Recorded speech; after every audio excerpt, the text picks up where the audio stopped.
high caliber market animal should in terms of touch and tone and expression. I think a very nice one to lead off this class.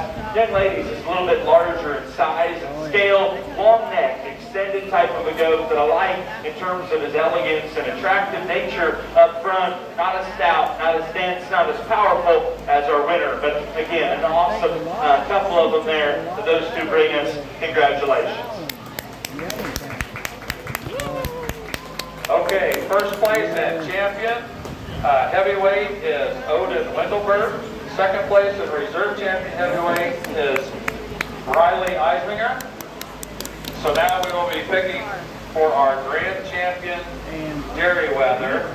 So we need first in the ring.